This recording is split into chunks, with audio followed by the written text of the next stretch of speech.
మా ఛానల్కి స్వాగతం. చూస్తున్న వీక్షకులకు ప్రేక్షకులకు ప్రియ కాళభైరవ భగవద్బంధులకి స్వాగతం పలుకుతూ మమ్మల్ని ఎంతగానో ఆదరిస్తూ ఉండబడినటువంటి ప్రియ సోదర సోదరీమణులకు, సనాతన ధర్మ సంరక్షకులకు, జ్యోతిష్య అభిమానులకు అందరికీ కూడా ముందస్తుగా కాళభైరవ జయంతి శుభాకాంక్షలు.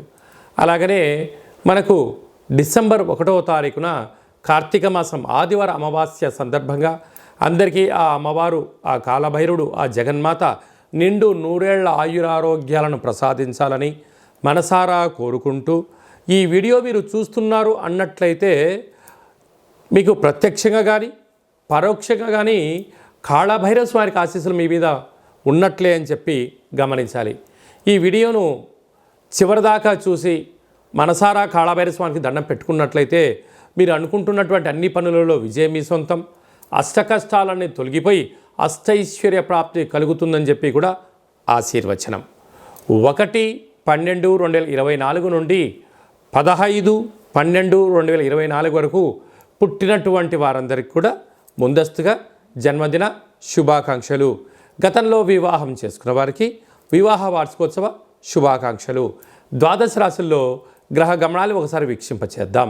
వృషభ రాశిలో దేవగురు బృహస్పతి శత్రుస్థానంలో సంచారం చేయడము, కర్కాటక రాశిలో కుజ భగవానుడు నీచభంగ రాజయోగ సంచార స్థితి, కన్యరాశిలో కేతు సంచార స్థితి, వృశ్చిక రాశిలో రవి బుధ సంచార స్థితి, బుధాదిత్య రాజయోగము, ధనుసు రాశిలో శుక్ర భగవానుడు, కుంభరాశిలో శని భగవానుడు స్వక్షేత్ర వక్రగమన సంచార స్థితి, మీనరాశిలో రాహు సంచార స్థితితో ద్వాదశ రాశుల్లో గ్రహ గమనాలు ఈ విధంగా ఉన్నాయి.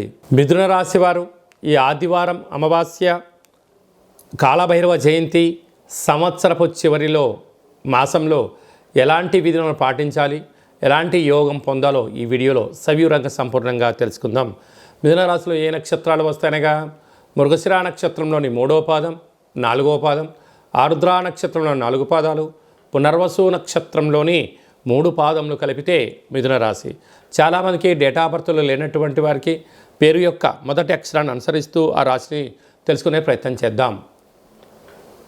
కా, కి, కు, ఖం, అజ్ఞ, చ, కే, కో, హ అక్షరాల వారందరూ కూడా మిథున రాశి జాతకులే. మిథున రాశి యొక్క అధిపతి బుధ భగవానుడు. వీరికి 2వ స్థానంలో కుజుడు నీచభంగ రాజయోగ సంచార స్థితిలో ఉండడం వలన దయచేసి అప్పులు ఇవ్వద్దు, అప్పులు తెచ్చుకోవద్దు. డబ్బులు మంచినీళ్ళలాగా ఖర్చు అయ్యే పరిస్థితి అధికంగా ఉంటుంది.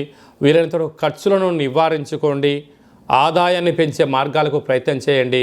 కనుక ధనపరమైన చిక్కులు ఉండవు అని చెప్పి గమనించాలి. అర్ధాష్టమకేతు రేపు ఏం జరగబోతుందో మీకు ముందే తెలుసు. కాకపోతే వాటిని విజయ పతాకాల వైపు నడిపించడానికి మీరు ప్రణాళికలు రచించారా? మిమ్మల్ని మించిన అదృష్టవంతులు ఎవరూ లేరు అని చెప్పి గమనించాలి. లేకపోతే సమయం ధనం వృధా అవ్వడమే కాకుండా రాబోయే కాలం ఇబ్బంది కాలంగా గుర్తించే పరిస్థితి ఉంటుందని చెప్పి కూడా గమనించాలి. 6వ స్థానంలో బుధాదిత్య రాజయోగం, అంటే ఉద్యోగం రావాలని, ప్రభుత్వ ఉద్యోగంలో సాధించాలని, ప్రమోషన్స్ రావాలని, దయచేసి లంచాలని, అదర్స్ అయిన కార్యక్రమాలని అనైతికంగా సంపాదించాలి అనేటువంటి దానికన్నా కూడా ధర్మ మార్గమైన విజయం కావాలి, ఆధ్యాత్మికమైన శక్తి సంపాదించాలి, అనేక మందికి మీరు ఆదర్శంగా ఉండాలి అని మీ కోరిక నెరవేరాలి అన్నట్టయితే మీరు ప్రశాంత జీవన విధానాన్ని ఏర్పాటు చేసుకోగలగాలి. అలాగనే వివాహ ప్రయత్నం చేసేవారికి వివాహ ప్రయత్నము, ప్రేమికుల మధ్య సయోధ్య, బంగారు ఆభరణాలు, అలాగనే గృహాలు, భూములు, విలువైన వస్తువులు మీకు అదృష్టానికి, ఆనందానికి మిథున రాశి వారే కేంద్ర బిందువులు అవుతారు అని చెప్పి గమనించాలి.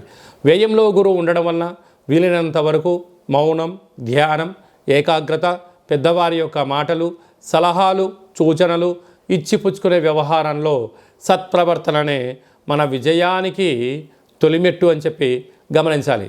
కనుక ఈ ఆదివారం అమావాస్య రోజున ఈ యొక్క కాళభైరవ అష్టమి సందర్భంగా, అలాగే సంవత్సరపు చివరి మాసం అవ్వడం వలన మీరు ఏం చేయగలగాలి అన్నట్లయితే ఆకుపచ్చ రంగు కలిగినటువంటి ముగ్గును తెచ్చి కూష్మాండ దీపాన్ని ఏర్పాటు చేసుకొని ఇంట్లో ఆ ఆకుపచ్చపైనటువంటి వాటిపైన ఈ యొక్క దీపాన్ని పెట్టి పూజా కార్యక్రమాలు చేయించుకొని పెసర్లతో దిష్టి తీసుకొని దానము చేయడం వలన మీకు మంచి బుద్ధి, మంచి జ్ఞానము, ధనాకర్షణ మీ సొంతమవుతుందని చెప్పి గమనించాలి. ముఖ్యమైనటువంటి పండుగల గురించి క్లుప్తంగా, సవివరంగా, సంపూర్ణంగా తెలుసుకుందాం.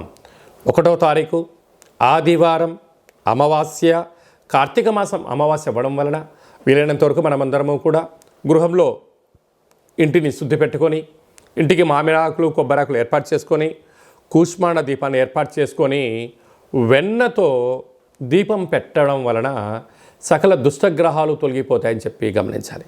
అలాగే కాళభైరవ స్వామికి స్మరణ, కాళభైరవ స్వామికి కూష్మాండ దీపము, కాళభైరవ స్వామి సౌభాగ్య ముడుపు ఏర్పాటు చేసుకోవడం వలన సకల రాబోయే కాలమంతను కూడా మనకు సువర్ణ యుగం అని చెప్పి గమనించాలి.